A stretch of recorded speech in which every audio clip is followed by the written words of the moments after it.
West Indies Cricket, Caribbean Cricket Podcast. West Indies Cricket, Caribbean Cricket Podcast. Yes, ladies and gentlemen, welcome back to another edition of the Caribbean Cricket Podcast. I'm one half of the Caribbean Cricket Podcast, Machel St. Patrick Hewitt, and with me as ever is my partner in crime, Santokie Nagilendran. Santokie, how you doing?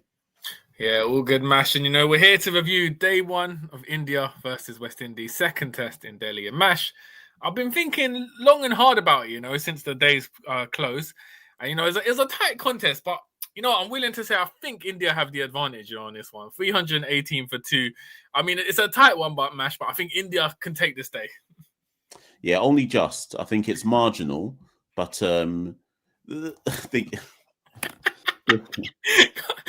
The thing is though, if let's continue with that line of argument. On a day where the pitch was basically doing nothing, the thing is we're clutching at straws. But on a day where the pitch was doing nothing and where the disparity gap between the two teams is so huge, actually, you could make an argument that India only getting to 318 is actually an underachievement. Now, obviously, Indian fans are going to watch this and say, boy, you are just trying to do copium. But come on, there was nothing in the West Indies attack today. You had two balls. You had two balls which did a bit more than the batters expected. No other balls really deviated off the track. There was one drop chance, I think, of Sai Sudarshan when Warwickon got to it and then spilt it. But other than that, there was nothing in that pitch today. Put it this way, Santokie. If that's us versus England on that type of track, England are making 450 in the day. Because they have a different approach to how they play their cricket. You know what the day reminded me of? When you get cricketers and they go to a media event, like a famous media event, and you get the prime minister of a country or a celebrity just throwing them token balls and they're just gently knocking it away for fun. It basically felt like that match. It didn't feel like a serious test match because, like you said, the pitch wasn't doing anything. And that's no excuse because obviously there's been hundreds of test matches where the pitch ain't doing nothing. But we didn't have the caliber of bowlers to even extract anything out of what little there was in the pitch. So, I mean, the second test after lunch, right? Well, to start it off, the Indian commentator said the West Indies players look resigned to defeat. Imagine saying day one after lunch, result done. And then to prove their point, to support their point, we went on to concede 126 runs in that session without taking a wicket. And there was just nothing. There was nothing there, Mash. Like you said, the two balls that deviated from Warwickon slightly more than the rest. But other than that, it was literally...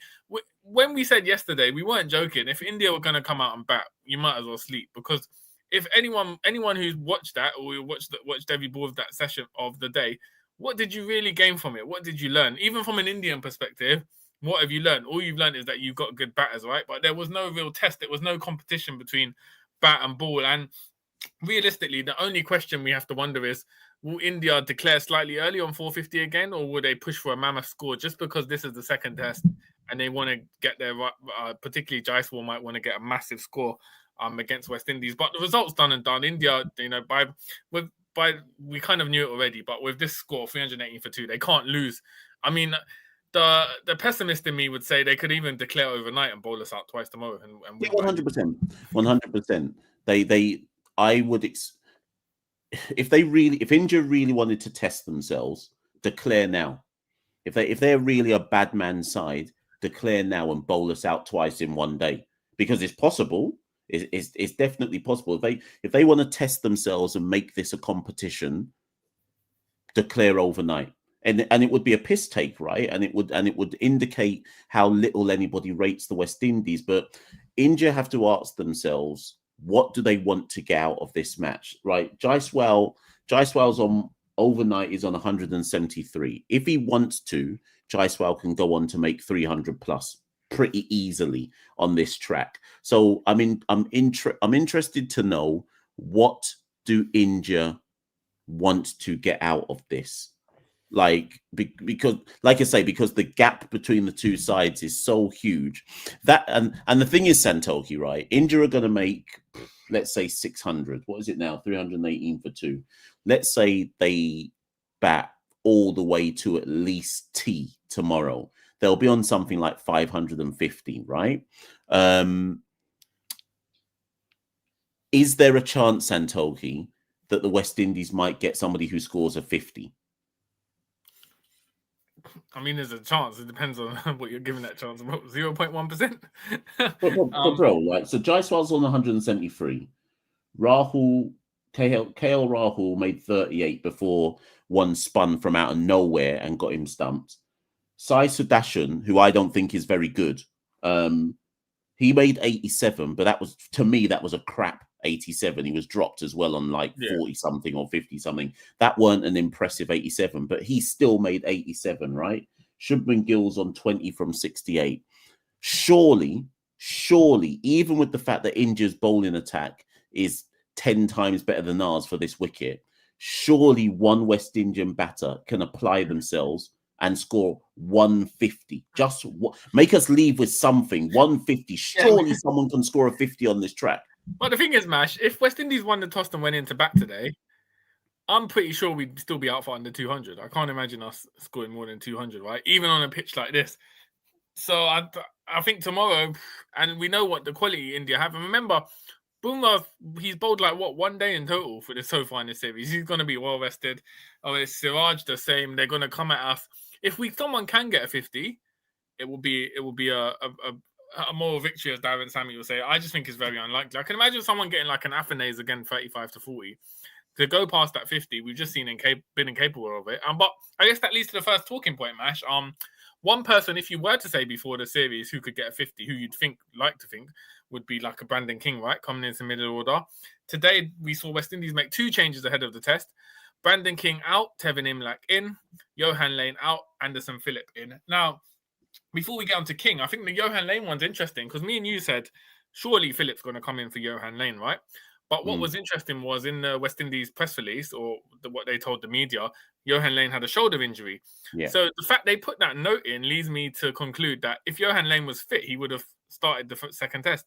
I think they've put that in that he's injured as a reason as to why he's not playing. But if he was fit, it gives the impression that he wouldn't have been dropped for tactical reasons. I mean, Sammy could say it would have been justified because Anderson Phillip, he did what he could do. It wasn't anything groundbreaking. It didn't make any massive difference to our bowling performance. So that was the first one. And the second one was Tevin Imlach coming in and taking the gloves from Hope. Brandon King surprisingly being dropped after his 4th test. What was your thoughts of that? Yeah, we got a message on Twitter. So let's deal with Brandon King first. We got a message on Twitter saying that it's good that Brandon King's dropped because he doesn't have a good defense. And I replied to the person who's probably watching this. I replied to them and said, Brandon King's the only batter who scored a 50 since in the 4 tests we've played, 3 against Australia, 1 against India. So if he's got no defense and we've dropped him, what does that say about everybody else who haven't managed to score a 50 yet? And that's not me defending Brandon King and trying to say that Brandon King should be in the side. I'd like to believe one of the reasons Imlach. So if we try and break this down, because I did remember, Santokie, at the end of the first test, I did say to you that I thought that Imlach should probably play, but I had it as drop a bowler, play an extra batter, and I said put Imlach in, right? Once you play Imlach, you're basically putting him behind the stump, so it frees Shai Hope up to bat. That's the first reason or thinking that I think there is there, right?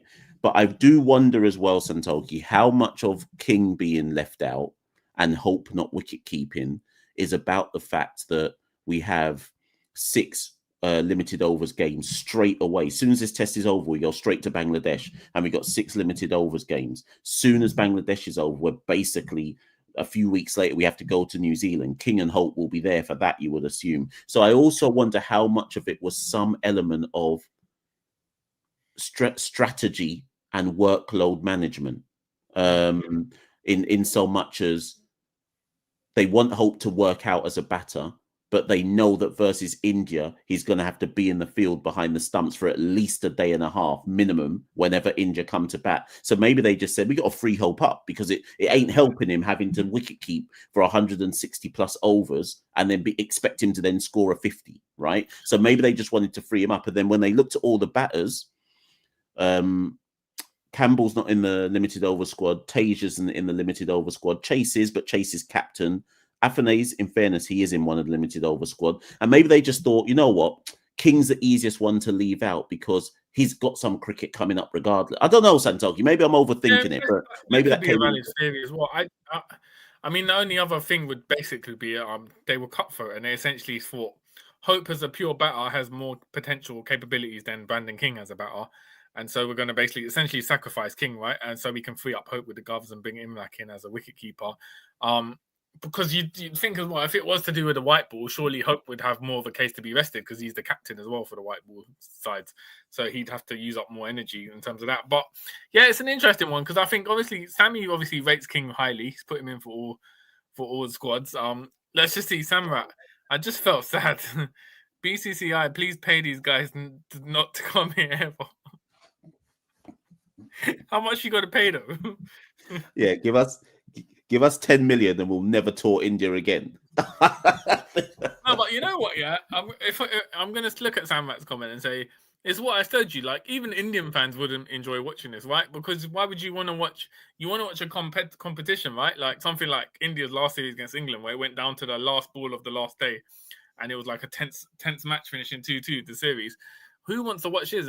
As a cricket fan, you just don't want to watch such a one-sided contest. So I can imagine, I mean, it was an empty crowd in Delhi, really, sparsely attended. You could see, like, there wasn't much animation between the fans. And if anything, Mash, if really, seriously talking, if I'm BCCI or Jay Shah at the ICC, I'm thinking, boy, we got to try and stop West Indies coming back for Test for at least 10 years, if they're going to even exist at that period. Because this, financially, I mean, even probably in terms of a TV deal, how it looks on TV deals, it's not benefiting India. It's not benefiting us developing. Like you said, we're not learning anything from taking licks in this series. So I think it's been I've seen a lot of Indian pundits on Twitter saying how this is one of the worst tests that they can remember in recent memory, right? In terms of a competition. So with India taking part. So yeah, I think it's just a reflection on how sort of one-sided everything is, and just going back to that point. Yeah, it was Sammy dropping King because Sammy does seem to be a big fan of King. He's included him across all formats. So I just think they thought, you know what, if it's between King and Hope, we think Hope might be able to do better as a batter. We'll go with him.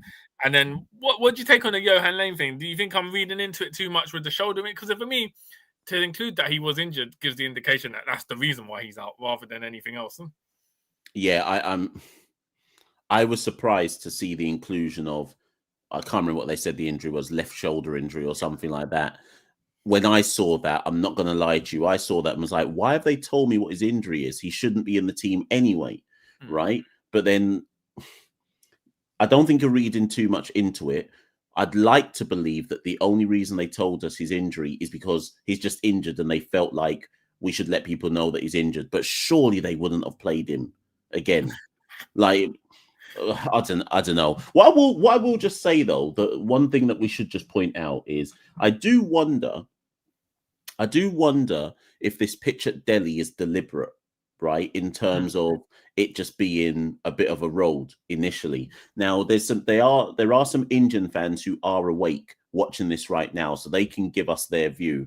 And in fact, I should put this comment up before I continue the point. So Jinnah Navin Reddy says, I'm watching from India. It's 2 a.m. at night.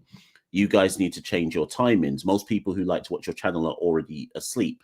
And Jinnah, I hear that. We totally hear that. But we've also got to be mindful of, we're a Caribbean cricket podcast. We've got to be mindful of our Caribbean audience, right? And it's very hard. We're based in London.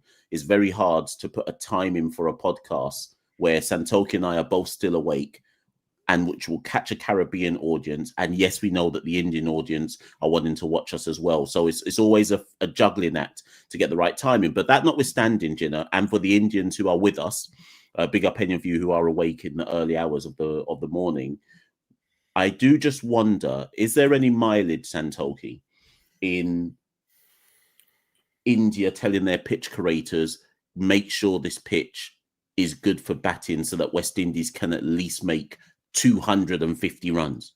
Because as soon as I saw it, I was like, was this designed on purpose to make sure the game goes longer and that we can actually score some runs? Or do you just think it's coincidence? Yeah, wow, man said we're that down bad, you know. We're India out here doing sympathy pictures for us.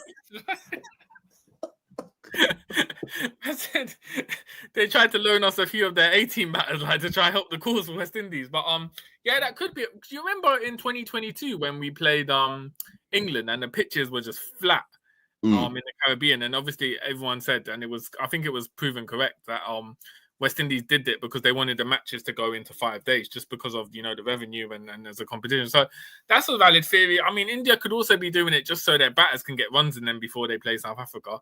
Yeah. So Suham Chatterjee says it was designed to raise India's batters' confidence. So nothing to do with us, to do with their own confidence. If you think about it, someone like Sai Sudarshan, who's come in at number 3, I think before this test he was averaging 21 in his the 4 tests that he played. So someone like him, obviously now he's got 87. Will boost his confidence. So I just think it was raised to raise their confidence ahead of the big series against South Africa, who are the World Test champions. Essentially, Mash, this 2-test series could have basically been a warm-up game. Like it's basically like India versus them West Indies Presidents 11 kind of thing, where it's just like, let's just use it to fine tune the confidence in our players, get some runs on the board, get a few wickets, and then just go from there, go through the motions. Because even the Indian batters, like when they're hitting their half centuries and centuries, like they don't even look like, it's just like, oh, it's one of the mill thing here. Like there's no challenge to it. And I think it was just lifeless. And the West Indies players, I mean, you can't really blame them, but I will say, yeah, their shoulders dropped, their heads dropped early. Like from early, they looked like they just didn't want to be there. Like Roston Chase wasn't really communicating much. He kind of sunk. He didn't seem like a captain, and it just all fell apart. And I can imagine behind closed doors, they're just all praying to get out of India and move on to the next series, basically. Yeah, I think as much as we've said that there's no point in us being in India, just to clarify, I do think that we deserve some white ball series versus India. Not because I'm saying we're a really good ODI side or a really good T20 side, but India would have every right to expect us to at least put up more of a fight in white ball cricket, right? Right now, the test matches versus India, home and away, offer no excitement levels whatsoever. So Cricket West Indies cannot complain if India, or the BCCI, I should say, try to avoid scheduling test matches against us over the next 5 years and only offer up white ball engagements. I don't think we could complain with that, Santokie, if that's all we were going to get over the next 3 to 5 years or something to that effect. But kind of just to answer your point, and as we try to close up this particular episode, let's say India declare tea time. I don't think they'll bat the whole day tomorrow. Let's say they declare tea time. Let's assume that the lead is going to be something between 550 to 650, 600, 550 to 600. How many wickets will we have lost by the close of play tomorrow? 6. Jaja. 6, man. But how many times in one session? How many? Yeah, we lost 5 in the first session in the first test, and I'm sure there was at least 2 matches against England last year where we got bowled out in one session, right? So I would say 6. That's a conservative estimate. I was going to say 3. Man said John Campbell doing a vigil, through the whole session. Man said John Campbell ending the day 2 off 140 balls, No, Santokie, we can't lose 6 wickets. Tomorrow, when we finally get a chance to bat, we can't lose 6 wickets because 6... No, Santokie, no. People, let us know in the comments below. How many wickets when West Indies finally bat tomorrow, even if it's only an hour left of the day's play or a session? 6, Santokie. Nah, you're joking. You're joking. But why? What evidence? What evidence is there that we can only lose 3 wickets in a full, let's say, enough session? 30 overs. You telling me only 3 men are going to lose their wicket? If we lose 6 wickets tomorrow before the end of day 2, we should just forfeit the rest of the test match. If we lose 6, we have to forfeit the rest of it. There's no point in carrying on after that. I'm sure we were even at Lords last year when we came out to bat and we lost 6 wickets in the last session. Obviously, the conditions are different. Obviously, this is more favourable to batting, but India have Bumrah, Siraj, Yadav with the spin. Like they got enough in them, and we've got Campbell, Chanderpaul, Like, I don't...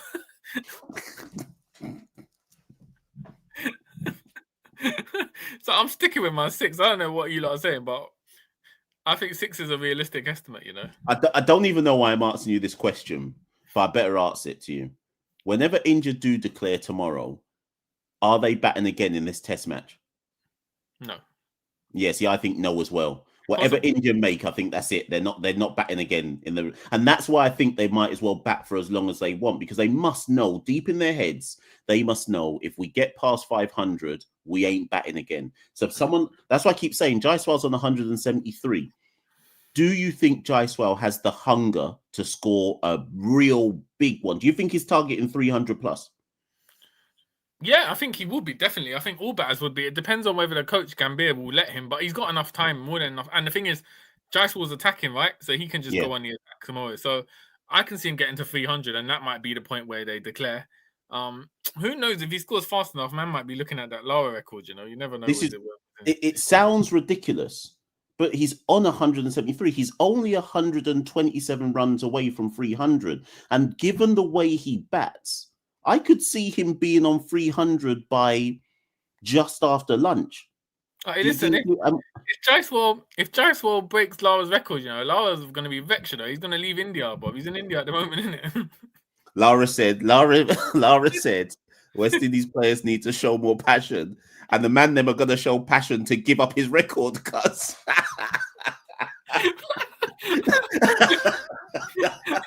Man said Jaiswal will be on 399, yeah, and we'll bring Chandipal onto bowl, fam. A man will hold up a sign for Lara going, is that enough passion for you? Jaiswal goes past 400. I'm finished. Well, you know what, man? If Jaiswal did score 400, I guess that would at least mean there'd be one memorable thing from this test, because I think in 2 weeks' time, people will have completely forgotten this, right? There's been nothing memorable that's happened other than, you know, from an Indian perspective, some big scores. So from our perspective, obviously we rally. We'll be back again 5 a.m. Who knows how many more days we're going to do this for, how long the test is going to last, but we'll rally as always.